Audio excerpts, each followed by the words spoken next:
자, 5강, 6강을 좀 진행하겠습니다. 지난 시간에 이어서 지난 시간에 우리가 뭘 봤냐면 원래 이제 인간이 어떤 복을 받았는지를 봤고, 그리고 이제 어떤 문제 가운데 빠져 있는지를 봤습니다. 그리고 나서 이제 메시아에 대한 부분인데요.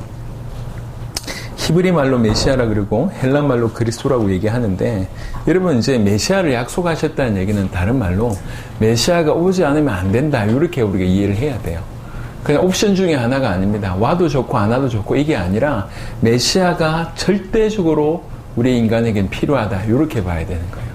이렇게 봐야지 우리가 메시아를 붙들 때 간절히 붙들 수가 있는 것이죠. 왜 메시아가 절대적으로 필요합니까? 모든 인간은 예외 없이 죽어 있습니다. 하나님을 떠나서 모든 인간은 예외 없이 사단에게 노예되어 있습니다. 잡혀 있습니다. 모든 인간은 죄인입니다. 이것 때문에 모든 문제가 있습니다. 이 모든 문제를 해결하기 위해서는 앞에 있는 이 사단의 죄의 하나님과의 어떤 단절이라고 하는 이 부분들을 해결해야 되는데, 이것만큼은 인간 스스로 해결할 수가 없습니다. 그게 참 아쉬운 노릇이죠. 이것만큼은 해결할 수가 없어요. 그래서 우리 인간에게는 해결자가 절대적으로 필요합니다. 성경은 그 해결자가 바로 메시아임을 얘기하고 있습니다. 메시아. 여러분, 하나님이 이름을 함부로 안 쓰신다는 걸 여러분 아시잖아요. 하나님은 이름을 주실 때 굉장히 그 이름을 소중하게 여기십니다. 왜 그러냐면 그 이름은 그 사람 전체를 표현하기 때문에 그래요. 그래서 성경에는 가장 중요할 때마다 이름을 바꾸는 예를 우리가 봅니다. 아브라함을 아브라함으로, 사레를 사라로 바꾸는 걸 보게 되고, 사울을 바울로 이렇게 보게 되지 않습니까? 시몬을 베드로로 바꾸는 걸 보게 되잖아요. 왜 그러냐? 그만큼 이름을 소중하게 여기시고 이름이 그 사람 전부를 뜻한다고 보기 때문에 그렇습니다. 그런데 그런 하나님이 우리를 구원할 구원자의 이름을 메시아라고 썼다는 거죠. 그럼 사실 이 한 단어 안에 모든 것이 녹아져 있다고 해도 과언이 아니에요. 메시아, 기름 부음받은 자라고 한 뜻입니다. 그러면 그 기름 부음받은 자 안에 모든 게 들어있다고 해도 과언이 아닙니다. 그래서 자세하게 보시면 기름 부음받은 자는 성경에 여러 의미가 있습니다. 기름 부음 받은 자 중에는 고레스라고 하는 왕도 있어요. 그리고 이제 여러 성물에게도, 성막에 있는 성물에게도 기름을 바르는 일들을 하긴 했는데, 이스라엘 역사 안에서 하나님께서 만인이 알 수 있도록 새 직분자들에게 기름을 부어서 세웁니다. 그러니까 왕, 제사장, 선지자들, 이 사람들은 다 기름 부음 받은 자들이에요. 근데 메시아흐, 그러니까 저 메시아라고 얘기할 때 근본적으로 뜻하는 것은 이 세 직분을 한꺼번에 감당하시는 분이라고 볼 수가 있습니다. 얼마나 하나님께서 추도 면밀하게 이 일을 행하셨는지를 보시면, 제가 지난번에도 언급했지만 여러분 구약 성경을 자세하게 보시면 이 세 직분자들에 대한 얘기라고 해도 과언이 아니에요. 무슨 말이냐면 저 구약의 저 끝머리에 가면 주로 선지서라고 나와 있습니다. 예언서라고 나와 있죠. 주로 누가 주 무대에 등장하냐면 전부 하나님에 대한 얘기고 하나님의 약속에 대한 얘기지만, 주로 등장한 인물들, 직분자가 선지자들입니다. 예. 그리고 구약의 한복판에 있는 것이 역사서인데요. 이런 역사서는 우리가 참 이해할 수 없는 표현이 자주 들어있습니다. 그 중에 하나는 뭐냐면 철저하게 왕이 여호와 앞에서 선했다, 악했다, 이런 식의 평가가 있습니다. 그러니까 그 시대에 무슨 일이 일어나는지 중요하지 않아요. 그 왕이 여호와 앞에 선했냐, 악했냐, 요걸 평가하십니다. 그래서 철저하게 이스라엘의 역사는 왕 중심으로 진행됨을 보게 되고요. 구약 앞에 있는 모세오경은 거의 대부분 제사에 관한 얘기고 제사장에 관한 얘기입니다. 물론 국가적인 제사는 아론이라고 하는 이제 모세의 형 통해서 제사장이었던 그런 임명 이후에 국가적인 어떤 제사장으로서의 소임을 감당하지만, 그 이전에도 제사장이 등장합니다. 예컨대 족장들이 제사장 역할을 하게 되죠. 어딜 가든지마다 아브라함이나 이삭이나 이 족장들이 제사 드리는 부분이 보여지고요. 출애굽기 같은 경우에는 이스라엘 민족이 빠져나올 때 유월절 어린 양이 피 바를 때 빠져나오잖아요. 그 유월절 어린 양을 가정 단위로 지키게 했습니다. 그러니까 가정의 가장이 양을 잡고 양의 피를 잡아서 문설주의 뿌리는 그야말로 제사장의 역할을 먼저 했다고 해도 과언이 아니죠. 그래서 모세오경은 자세하게 들여다보면 제사와 제사장에 관한 얘기예요. 그러니까 구약 성경 전체가 이 세 직분에 대한 얘기라고 해도 과언이 아닙니다. 세 직분자로 도배했다고 해도 과언이 아니에요. 철저하게 세 직분을 강조합니다. 왜 그럴까요? 이 메시아라고 하는 이름 안에, 왕, 제사장, 선지자라고 하는 이름 안에 바로 이분이 우리를 구원하실 것이다. 또 어떻게 구원하실 것이다. 그게 다 이 이름 안에 포함되어 있다고 하는 것이죠. 그분이 왕이며 제사장이며 선지자인 이유는 우리 인간이 죄로 말미암아 사단에게 속아서 죄로 말미암아 하나님을 떠나 있는 그 근본적인 문제 때문에 모든 문제가 발생했다고 하는 것을 아시기 때문에 이 모든 문제를 해결하기 위해서 이 근본의 문제를 해결해야 됨을 아시기 때문에 처음부터 새 직분자를 강조하신 것입니다. 그래서 왕으로서 우리를 보호할 뿐만 아니라 우리를 다스릴 뿐만 아니라 사단을 이길 것을, 그리고 제사장으로 우리의 죄의 문제를 해결하실 것을, 선지자로서 하나님 말씀을 대언할 뿐만 아니라 우리로 하나님과 다시 만날 수 있는 길을 여실 것을 처음부터 얘기한 것입니다. 그래서 메시아라고 하는 단어가, 기름 부음 받은 자라고 하는 이 단어가 제사장, 선지자, 왕이라고 하는 표현할 뿐만 아니라 우리 모든 사단의 문제, 죄의 문제, 하나님과의 단절의 문제, 그것 때문에 모든 문제에서 우리를 구원하실 분이라고 하는 것이 사실 이 이름 하나로 다 들어있다고 해도 과언이 아닙니다. 그런데 오랫동안 이 메시아를 이런 식으로 이제 설명을 해왔지만 사람들은 이제 오해하기 시작했죠. 300여 가지 메시아에 대한 예언들이 이제 쭉 나와 있는데요.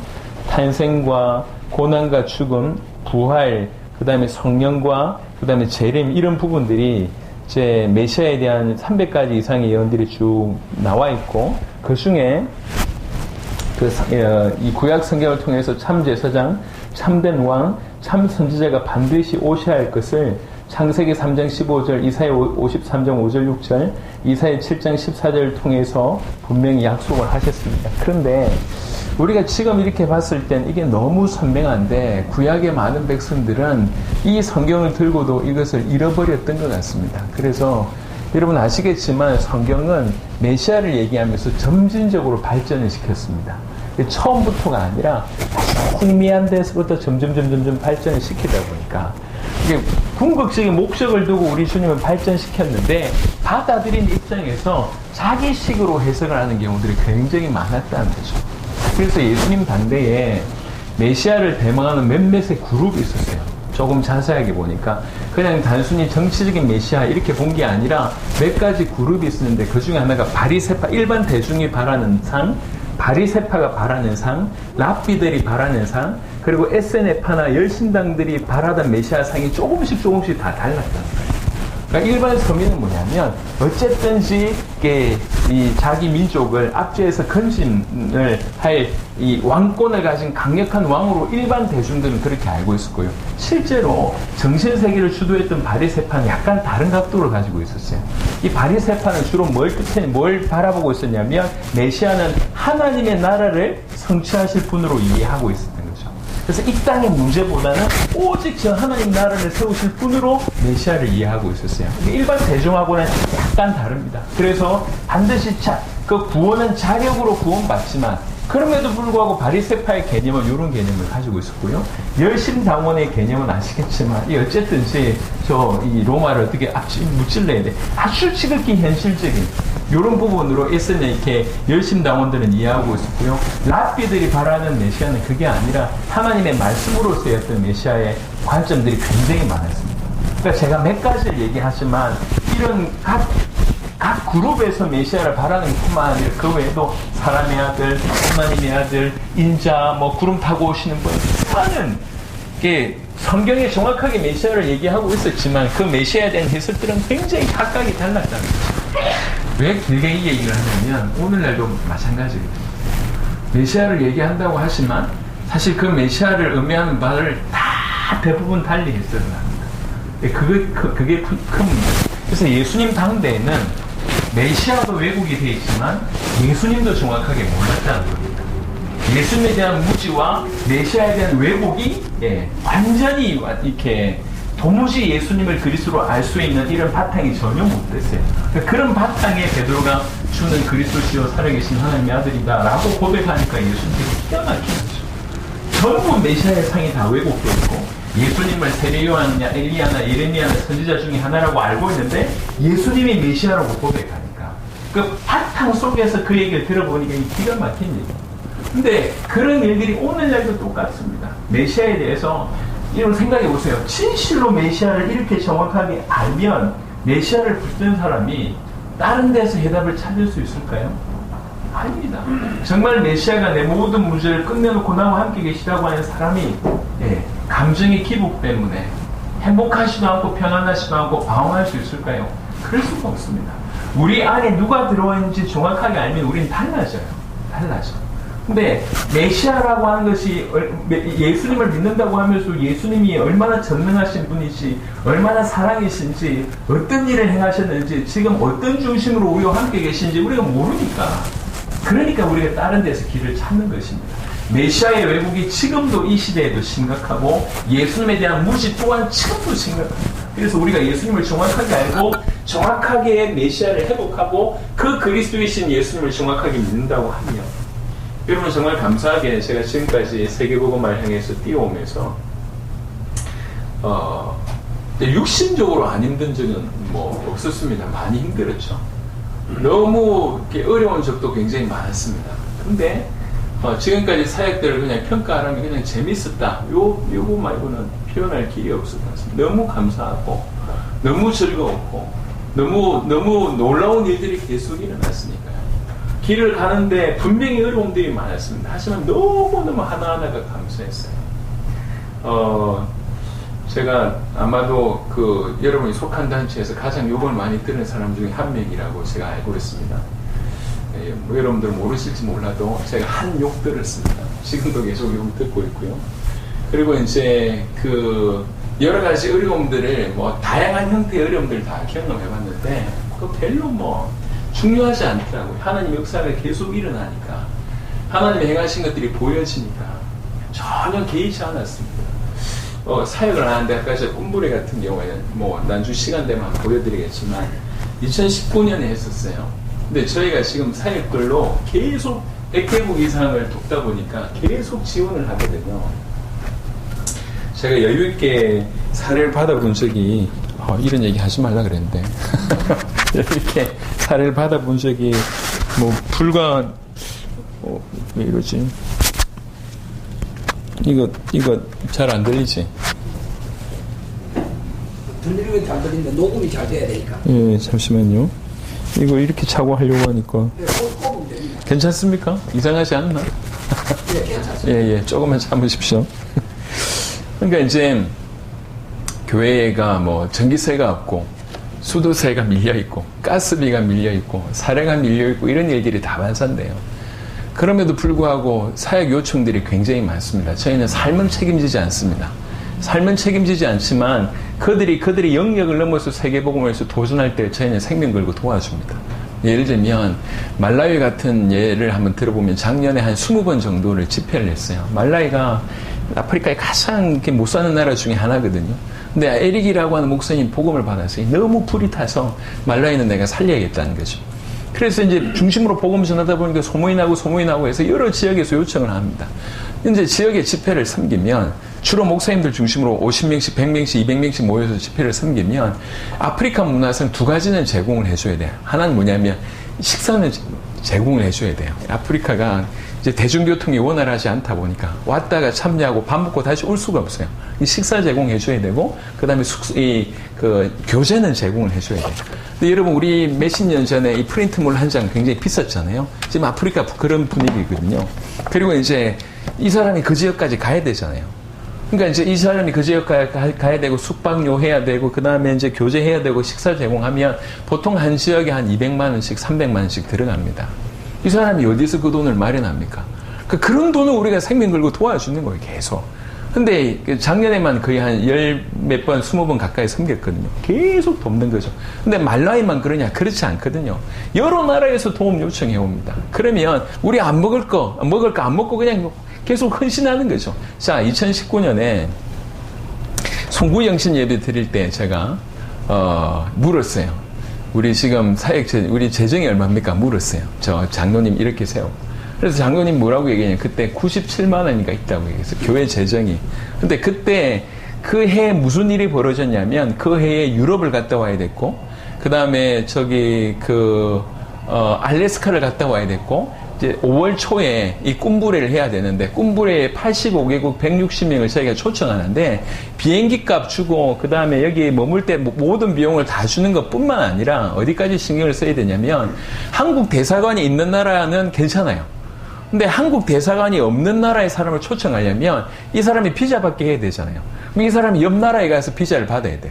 그러면 옆 나라에 갔다가 다시 왔다가 비자 나오면 다시 갔다가 올 수 없으니까 비행기 타고 가서 그 옆 나라에서 나올 때까지 기다리다가 그리고 나서 받고 이런 것까지 저희가 다 서포트를 하는 겁니다. 그럼 비용이 한두 푼 드는 게 아니고 그냥 매덕이에요. 5월 초에 저희가 꿈부를 했기 때문에 적어도 3, 4월 달에는 다 지급이 돼야 되거든요. 비행기 티켓 다 끊고. 근데 1월 1일에 97만 원이에요. 예. 그런데 이제 다 진행됐거든요. 지금까지 항상 그러해 왔습니다. 하나님이 그냥 믿음으로 걸어갔을 때 주께서 홍해를 가려는 것을 계속 보고 있고 지금 또한 보고 있습니다. 지금 항상 저희 재정은 없어요. 근데 많은 요청이 와. 근데 다 채워져. 계속 도전하고 있습니다. 이런 일들을 하다 보니까 그냥 너무 감사한 거예요. 모든 부분에 감사한 거죠. 여러분, 정말로 메시아가 어떤 분이며 그분이 무슨 일을 하셨으며 그분이 지금 나와 함께 계신다고 한 이 말이 어떤 의미인지를 정확하게 알면 밍숭맹숭하게 살 수 없습니다. 어떻게 구원 빛을 가진 자가 어둠하고 같을 수 있으며 어떻게 산자가 죽은 자하고 같을 수 있습니까? 여러분, 그냥 꼼짝없이 시체처럼 여러분 이틀만 시체같이 누워있으면 제가 1,000만 원 드릴게요. 1,000만 원. 1억 드릴게요. 1억. 시체처럼 48시간. 그냥 딱 시체처럼. 이렇게, 몸 움직이줘도 안 되고, 소변 봐도 안 되고, 대변 봐도 안 되고, 밥 먹어도 안 되고, 48시간 있으면 1억 준다니까. 이런. 어떻게 산자가 죽은 자하고 같을 수 있습니까? 그럴 수가 없어요. 그리스도가 어떤 분인지 정확하게 모르니까 예수님을 그리스도라고 믿는다고 해도 전혀 그들의 인생에 하나님의 역사가 안 나타나는 것입니다. 그건 믿는 게 아니에요. 자기가 믿는 분을 누군지 몰라요. 사도 바울은 뭐라고 고백했냐면 디모데 말씀 한번 보겠습니다. 약간 좀 새고 있습니다. 지금 보니까.